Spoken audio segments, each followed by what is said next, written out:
Assalamualaikum warahmatullahi wabarakatuh. Salam dan bahagia. Pada video kali ini kita akan membahas mengenai konsep dasar psikologi perkembangan. Apa saja yang akan kita pelajari dalam video ini? Yang pertama tentang pengertian serta manfaat psikologi perkembangan. Yang kedua, kita akan membahas mengenai perkembangan psikososial.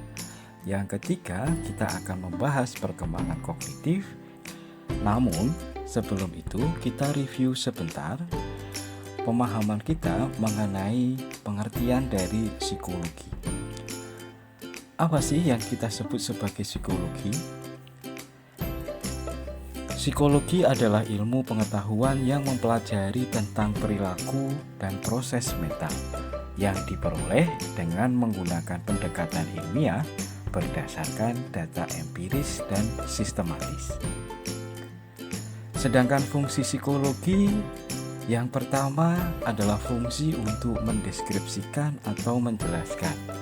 Dalam hal ini, psikologi harus mampu menjelaskan apa, bagaimana, dan mengapa tingkah laku yang demikian bisa dilakukan oleh seseorang. Hasil penjelasannya harus berupa deskripsi atau bahasan yang bersifat deskriptif agar dapat dipahami dengan mudah. Fungsi yang selanjutnya adalah fungsi untuk memprediksi, yaitu memprediksi kenapa dan bagaimana tingkah laku seseorang bisa dilakukan. Hasil prediksinya yaitu berupa prognosa atau estimasi, namun bukan judgement yang digeneralisasi, karena tingkah laku tiap-tiap orang berbeda-beda penyebabnya. Fungsi yang selanjutnya adalah fungsi pengendalian, yaitu mengendalikan tingkah laku yang sesuai dengan yang diharapkan. Perwujudannya bisa dengan tindakan yang mengarah pada pencegahan atau preventif, intervensi atau dorongan, dan rehabilitasi atau perawatan. Lalu apa yang kita sebut dengan psikologi perkembangan?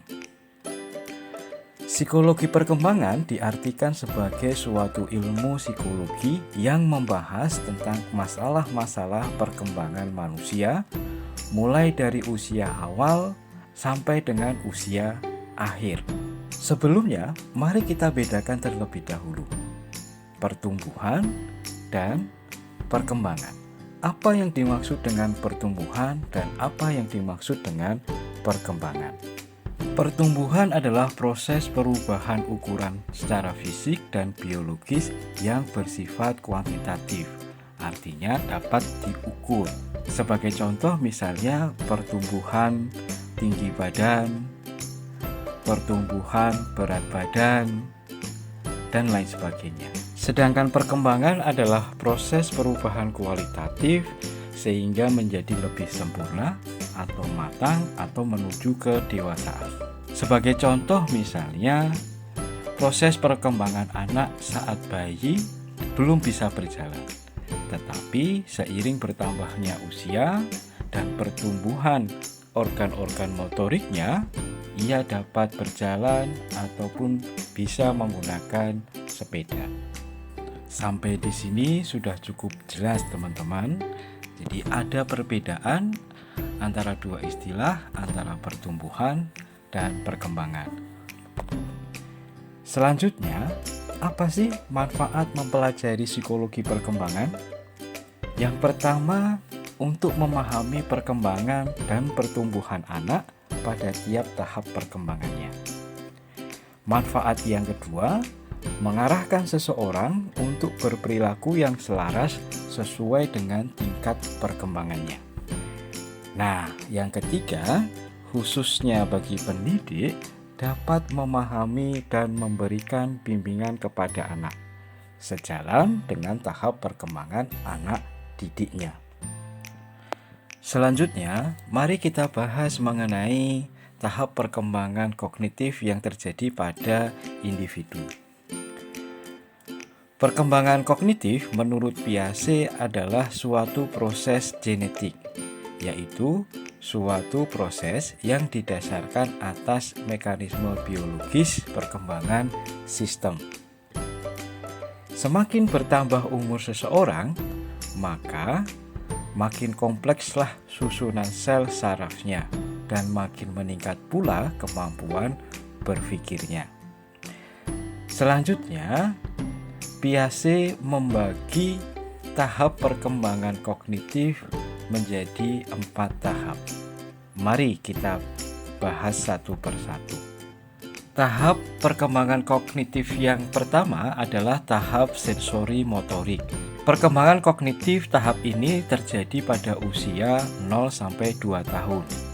Pada tahap ini, bayi tidak bisa memisahkan diri dengan lingkungannya. Pada tahap sensori ini, bayi bergerak dari tindakan refleks instinktif. Bayi membangun pemahaman tentang dunia melalui pengkoordinasian pengalaman-pengalaman alat inderanya, melibatkan penglihatan, pendengaran, pergeseran, persentuhan, serta selera. Tahap perkembangan kognitif selanjutnya yaitu tahap praoperasional. Fase perkembangan kemampuan kognitif ini terjadi pada rentang usia 2-7 tahun. Pada tahap ini, anak-anak mulai merepresentasikan dunia dengan kata-kata dan gambar.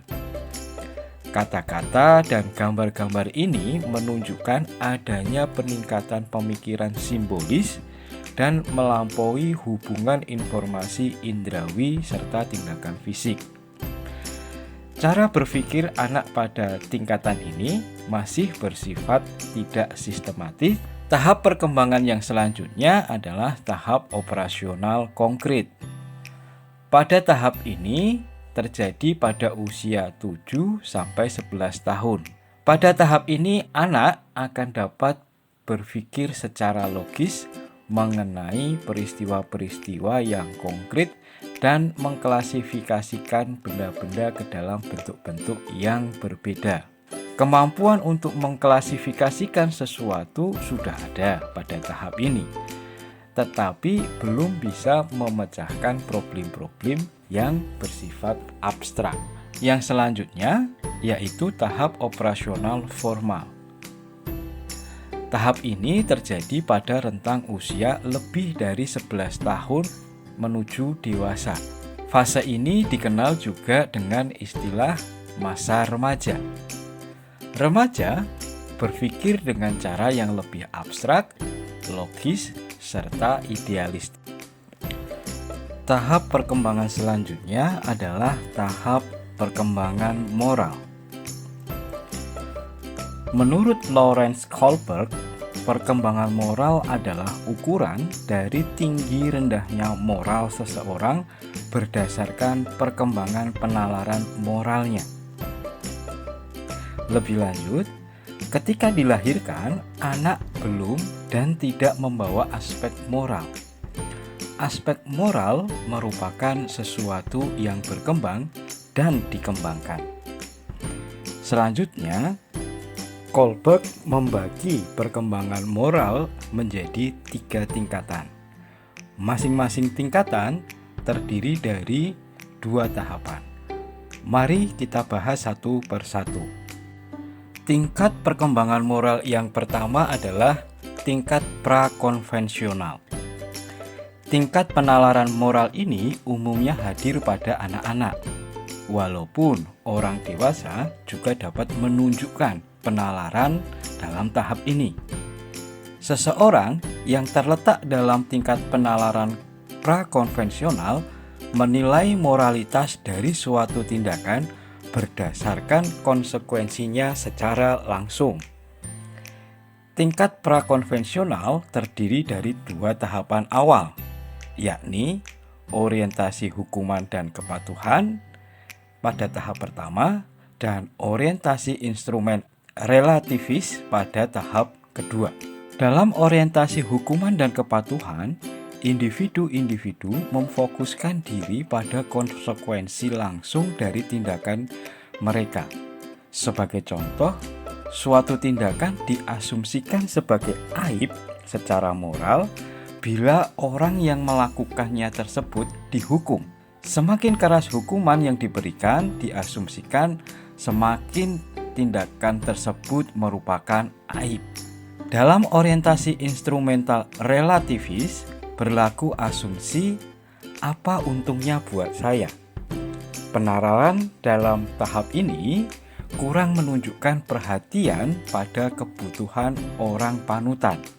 Hanya sampai pada tahap bila kebutuhan itu juga memiliki keuntungan terhadap kebutuhannya sendiri. Sebagai contoh, misalnya, saya hanya mau bersedekah karena saya akan mendapatkan pujian dari masyarakat.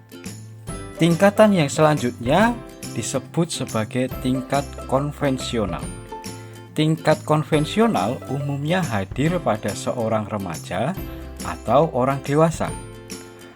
Orang pada tahapan ini menilai moralitas dari suatu tindakan dengan membandingkannya pada pandangan dan norma masyarakat. Tingkat konvensional terdiri dari dua tahap. Tahap ketiga dan tahap keempat dalam perkembangan moral. Pada tahap ketiga disebut orientasi hubungan interpersonal. Ketika seseorang menjadi warga masyarakat dan memiliki peran sosial, individu mau menerima persetujuan atau ketidaksetujuan dari orang-orang panutan, karena hal tersebut merefleksikan persetujuan masyarakat terhadap peran yang dimilikinya. Penalaran pada tahap ini menilai moralitas dari suatu tindakan dengan mengevaluasi konsekuensinya dalam wujud hubungan interpersonal yang mulai menyertakan hal-hal seperti rasa hormat, rasa terima kasih, dan golden rule. Tahap selanjutnya yaitu orientasi ketertiban sosial.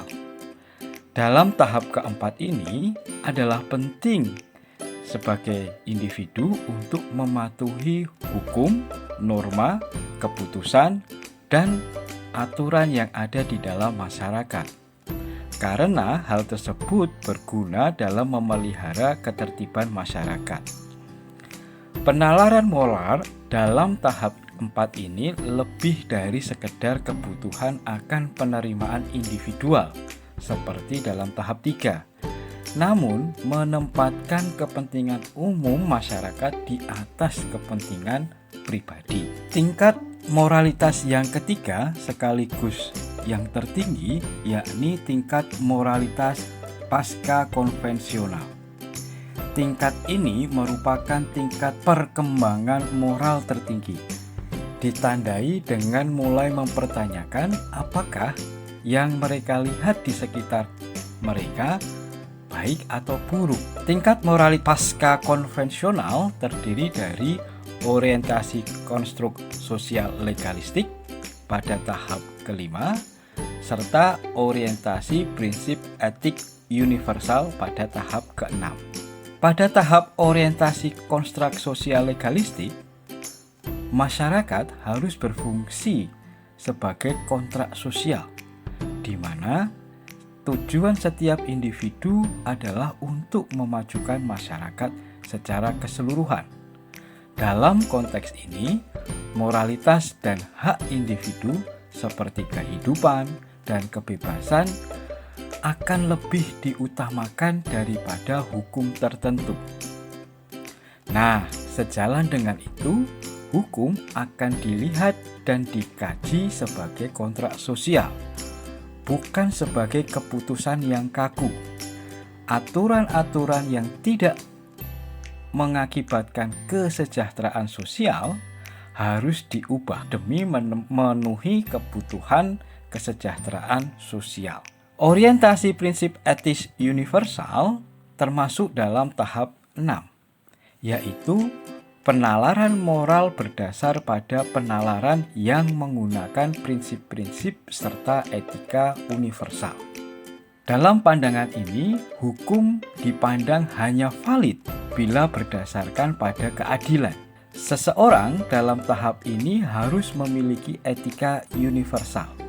Artinya, komitmen keadilan tidak hanya berupa pada mematuhi hukum yang berlaku, namun juga berdasarkan etika universal yang tidak memihak pada tindakan kesewenang-wenangan berdasarkan hukum.